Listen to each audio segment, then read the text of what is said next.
Hello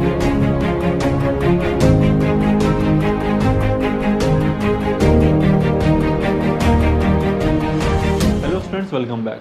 चलिए, part 1 में हमने 45 क्वेश्चन डिस्कस कर लिए थे। इस पार्ट 2 में नेक्स्ट 45 क्वेश्चन हम डिस्कस कर लेते हैं। देखिए, by which method was a new breed Hissardale of sheep produced by using Bikaneri ewes and merino rams. ये क्रॉस ब्रीडिंग है। देखिए, ये भी डायरेक्ट एनसीईआरटी का क्वेश्चन है, ठीक है। क्रॉस ब्रीडिंग इसका आंसर होगा और ये chapter number 9 of class 12 NCERT में गिवन है। Identify the correct statement with reference to human digestive system. देखिए, थर्ड ऑप्शन सही है, ileum is highly coiled part, ये सही। आगे देखते हैं, मैच द फॉलोइंग कह रहा है। इसमें सिर्फ आपको ऑप्शन ए मैच करना है, बाकी सारे ऑप्शंस अलग हैं, तो आपको आंसर मिल जाएगा। क्लोस्ट्रीडियम ब्यूटाइलिकम क्या क्या प्रोड्यूस करता है? ब्यूटिलिक एसिड प्रोड्यूस करता है, यानी कि ए का 2 होगा, जो सिर्फ सेकंड ऑप्शन में दे रखा है, तो सेकंड ऑप्शन सही होगा। नेक्स्ट है, presence of which of the following condition in urine are indicative of diabetes mellitus. हाँ, कीटोन यूरिया और ग्लाइकोसूरिया, थर्ड ऑप्शन सही है, क्योंकि कीटोन यूरिया और ग्लाइकोसूरिया यानी कि कीटोन बॉडी और ग्लाइकोसूरिया ग्लूकोज का पाया जाना डायबिटीज मेलाइटस का है। ये आपके ह्यूमन फिजियोलॉजी क्लास 11th से क्वेश्चन आया हुआ है। नेक्स्ट क्वेश्चन देखिए, floridean starch has structure similar to amylopectin and glycogen. Direct NCERT का क्वेश्चन, प्लांट किंगडम में एल्गी यूनिट से ये क्वेश्चन है, बहुत इजी क्वेश्चन, डायरेक्ट एनसीईआरटी का क्वेश्चन है। Select the option including all sexually transmitted disease. इसमें देखिए, इसमें आपको ऑप्शन सही से पढ़ने थे, क्योंकि सिर्फ पहला ऑप्शन ऐसा है जिसमें मलेरिया और कैंसर नहीं है, और हम जानते हैं मलेरिया और कैंसर सेक्सुअली ट्रांसमिटेड डिजीज नहीं होते हैं। तो पहला option gonorrhoea, syphilis, genital herpes, वो आपका सही होगा, ठीक है। ये आपके पूछा है chapter number 4 reproductive health class 12th से।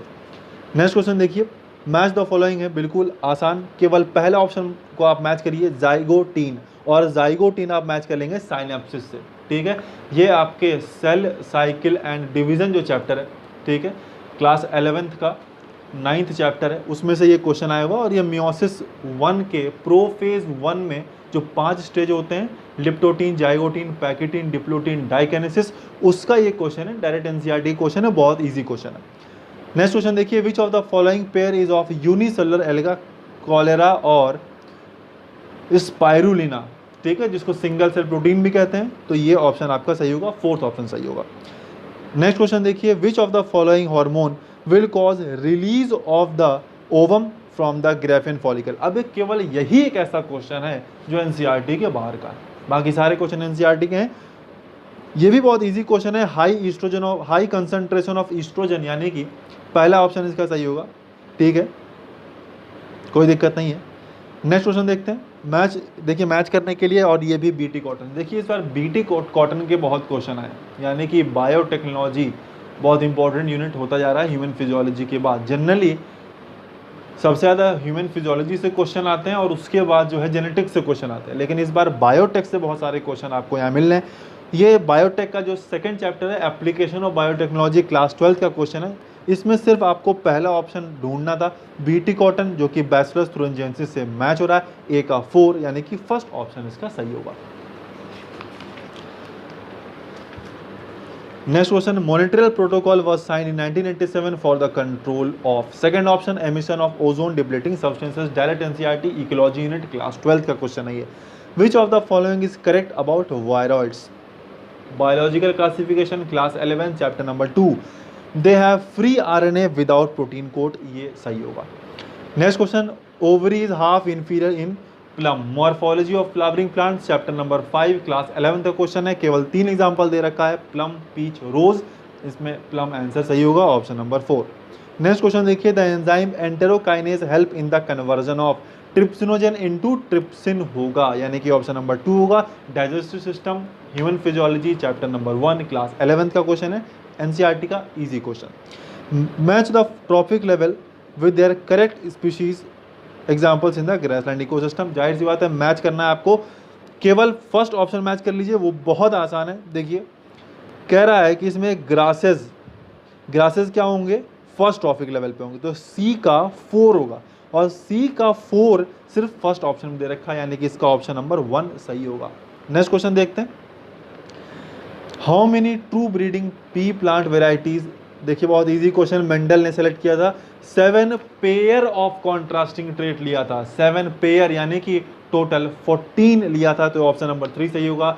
जेनेटिक्स का ये क्वेश्चन है, जेनेटिक्स में पहला चैप्टर क्लास 12 का चैप्टर नंबर 5 का ये क्वेश्चन है। नेक्स्ट क्वेश्चन देखिए, मैच करना है, केवल ऑप्शन नंबर ए मैच कर लीजिए, ऑर्गन ऑफ कॉर्टाई जो कि लोकेटेड होता है ऑन द बैसिलर मेम्ब्रेन। ठीक है, दो मेम्ब्रेन होते हैं, बैसिलर मेम्ब्रेन और Reissner's membrane. Organ of Corti basilar membrane पे पाया जाता है। ए का ऑप्शन नंबर 4 होगा, यानी कि थर्ड ऑप्शन सही है। नेक्स्ट क्वेश्चन देखिए, in water hyacinth and water lily pollination takes place by, बहुत आसान क्वेश्चन है, इंसेक्ट और विंड दोनों से होगा। वाटर से कंफ्यूज होकर आप इसमें वाटर मत कर दीजिएगा, क्या होगा, पहला ऑप्शन इंसेक्ट और विंड सही होगा। Next question, name the plant growth regulator which upon spraying on the sugarcane crop increases the length of the stem thus increasing the yield of the sugarcane crop. Gibberellin सही होगा, बहुत easy question, ये आपके class 11th के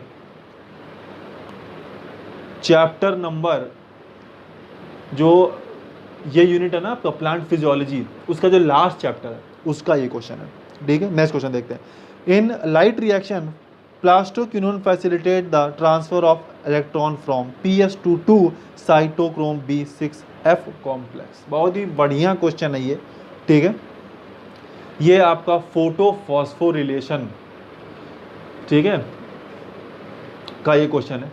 ठीक है, photophosphorylation का ये क्वेश्चन है। ठीक है, बहुत इजी क्वेश्चन है, photosynthesis in higher plants, plant physiology chapter का ये क्वेश्चन है। नेक्स्ट क्वेश्चन देखते हैं, which of the following is not an inhibitory substances governing seed dormancy, gibberellic acid हो जाएगा। ठीक है, ये भी आपके प्लांट फिजियोलॉजी के लास्ट चैप्टर का क्वेश्चन है। ठीक है, प्लांट हार्मोन वाले का। ठीक है, name the enzyme that facilitate opening of the DNA helix during transcription. देखिए इसमें पहला ही ऑप्शन DNA, देखिए सेकंड ऑप्शन DNA हेलिकेज दिया, जो कि गलत हो जाएगा, क्योंकि DNA हेलिकेज जो है ना वो ओपनिंग तो करता है लेकिन ड्यूरिंग रेप्लिकेशन करता है, यहाँ ड्यूरिंग ट्रांसक्रिप्शन पूछ रहा है, तो इसका आंसर सही होगा RNA पॉलीमरेज। ठीक है, हम जानते हैं पूरा नाम होता है DNA डिपेंडेंट RNA पॉलीमरेज, तो चौथा ऑप्शन सही होगा। जेनेटिक्स का ये क्वेश्चन है, genetics chapter number 2 molecular basis of inheritance का ये क्वेश्चन है। नेक्स्ट क्वेश्चन देखते हैं, which of the following would help in prevention of the diuresis. बहुत इजी क्वेश्चन है, ये आपके ह्यूमन फिजियोलॉजी एक्सक्रीटरी सिस्टम का क्वेश्चन है, ऑप्शन नंबर 2 सही होगा। Reabsorption of sodium ion and water from renal tubules due to aldosterone. Next question देखते हैं, in relation to gross primary productivity and net primary productivity of an ecosystem which one of the following statement is correct, तो option number 1 सही होगा। Gross primary productivity is always less than the net primary productivity, क्योंकि ये देखिए पहली बात तो ये इकोलॉजी यूनिट का जो सेकंड चैप्टर है इकोसिस्टम, उसका ये क्वेश्चन है, और इसमें जो नेट प्राइमरी प्रोडक्टिविटी से हमेशा कम इसलिए होगा क्योंकि NPP निकाला जाता है GPP minus R, NPP is equals to GPP minus R करते हैं, GPP माइनस रेस्पिरेटरी लॉस करते हैं, तब NPP निकलता है, तो जाहिर सी बात है हमेशा कम ही होगा। ऑप्शन नंबर 1 सही है। नेक्स्ट क्वेश्चन मैच करना है आपको, केवल ऑप्शन नंबर ए मैच कर लीजिए, प्लेसेंटा यानी कि ह्यूमन कुरियोनिक गोनाडोट्रोफिन कॉलम 2 से मैच होगा, ए का 2 सिर्फ ऑप्शन नंबर 4 में दिया है तो वो सही होगा। नेक्स्ट क्वेश्चन डायरेक्ट NCERT का है, स्ट्रोबिलाई और cones are found in, option number 4 Equisetum. Equisetum और सिलेजेनेला दो एग्जाम्पल NCERT में दिए हैं, टेरिडोफाइट का ये है। ठीक है, प्लांट किंगडम चैप्टर का क्लास 11th NCERT में गिवन है, डायरेक्ट NCERT का क्वेश्चन है। Next question, some dividing cells exit the cell cycle and enter vegetative inactive stage, this is called quiescent stage, this process occurs at the end of, मतलब basically जो G0 phase है वो किस phase के बाद आता है सेल साइकिल के, G1 phase. Direct NCERT question chapter number 10 cell cycle cell division class 11th। Next question देखिए, flippers of penguin and dolphins are example of convergent evolution, class 12 chapter number 7 evolution का ये question है। Next question, if the distance between two consecutive base pairs is 0.34 nanometer and the total number of the base pairs of the DNA double helix in typical mammalian cell is 6.6 × 10⁹ base pair, तो length of the DNA आपको बताना है। देखिए वैसे तो आपको direct याद होना चाहिए, पहले चीज़ तो ये जेनेटिक्स यूनिट के chapter number 2 molecular basis of inheritance का डायरेक्ट क्वेश्चन है, आपको वैसे तो डायरेक्ट याद होना चाहिए कि लेंथ 2.2 मीटर होता है, अगर ना भी याद हो तो कुछ नहीं करना, आपको 6.6 को 0.34 नैनोमीटर से इंटू कर दीजिएगा, 2.2 मीटर आंसर आ जाएगा, ऑप्शन नंबर 3 सही होगा। नेक्स्ट क्वेश्चन देखते हैं, QRS complex in standard ECG represent depolarisation of the ventricle. सही होगा, ह्यूमन फिजियोलॉजी में सर्कुलेटरी सिस्टम का ये क्वेश्चन है, डायरेक्ट NCERT का। नेक्स्ट क्वेश्चन देखते हैं, मैच द फॉलोइंग। देखिए आपको करना है, सिर्फ पहला ऑप्शन मैच कर लीजिए, इजनोफिल को मैच कर दीजिए थर्ड ऑप्शन से, रिलीज हिस्टामिन डिस्ट्रक्टिव एंजाइम्स। ठीक है, तो ए का 3 होगा और ए का 3 केवल फर्स्ट ऑप्शन में दिया हुआ है। नेक्स्ट क्वेश्चन देखते हैं, which of the following statement is correct. तो केवल पहला ऑप्शन करेक्ट है, adenine pair with thymine through 2 hydrogen bond. Adenine thymine से 2 हाइड्रोजन बॉन्ड से मिलता है, ग्वानिन साइटोसिन के साथ 3 हाइड्रोजन बॉन्ड से मिलता है। Molecular basis of inheritance chapter, genetics chapter number 2, मतलब जेनेटिक्स का सेकंड चैप्टर, वैसे तो चैप्टर 6 है ये। ठीक है, नेक्स्ट क्वेश्चन देखते हैं, the sequence that control the copy number of link DNA in the vector is terminal ori site biotech का क्वेश्चन है, ऑप्शन नंबर 2 सही हो जाएगा। Next question, identify the basic amino acid. देखिए 2 ही होते हैं, अर्जिनिन और लाइसिन, और देखिए थर्ड ऑप्शन लाइसिन सही है।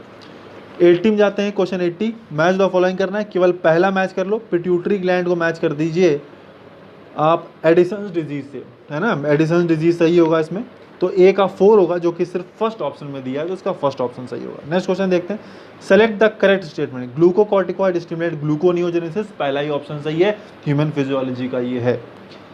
और चैप्टर आप कह सकते हैं एड्रीनल ग्लैंड का ये क्वेश्चन है, तो एंडोक्राइन सिस्टम का ये क्वेश्चन है। नेक्स्ट क्वेश्चन देखिए, विच of the following is the most abundant protein. बहुत इजी, कोलेजन सब जानते हैं, इजी है, ऑप्शन नंबर 2 सही हो जाएगा। Experimental verification of the chromosomal theory of inheritance was done by. देखिए chromosomal theory of inheritance was given by Sutton and Boveri, और इसको एक्सपेरिमेंटली वेरीफाइड TH मॉर्गन ने किया था, ऑप्शन नंबर 4 सही है। और पहली चीज़, ये रिपीटेड क्वेश्चन है, इसके पहले भी नीट में आ चुका है। नेक्स्ट क्वेश्चन देखते हैं, मैच करना है, केवल फर्स्ट ऑप्शन मैच कर लीजिए, फ्लोटिंग रिब्स को मैच कर लीजिए ऑप्शन नंबर 4 के साथ, ए का 4, जो कि सिर्फ फोर्थ ऑप्शन में दिया है, तो 4 सही होगा।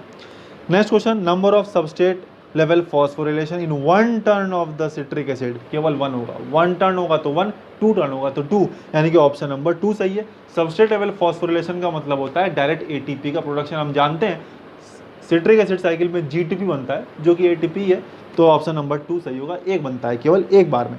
Next question, dissolution of the synaptonemal complex occurs during, diplotene होगा, ऑप्शन नंबर 3 सही है। ये भी डायरेक्ट आपके NCERT का ही क्वेश्चन है, सेल साइकिल एंड डिवीजन का ये क्वेश्चन है, chapter number 10 class 11, topic meiosis 1 prophase 1। Next question देखते हैं, bilaterally symmetrical and acoelomate animals are exemplified by platyhelminthes. बहुत इजी क्वेश्चन, डायरेक्ट NCERT का, animal kingdom class 11th। The body of the ovule is fused with the funicle at hilum, direct NCERT question, chapter number 2, sexual reproduction in flowering plants class 12th। Next question, goblet cells of the alimentary canal are modified from columnar epithelium, बिल्कुल आसान सा question है ना। Last question देखिए, ecology unit का ये question है, snow blindness in Antarctic region is due to, option number 2 सही होगा, inflammation of the cornea due to high dose of the UVB radiation. ठीक है, तो इसका ऑप्शन नंबर 2 सही होगा। बहुत इजी पेपर था, 90 क्वेश्चन हमने पूरे डिस्कस कर लिए, आप अपने ऑप्शन मैच कर लीजिएगा।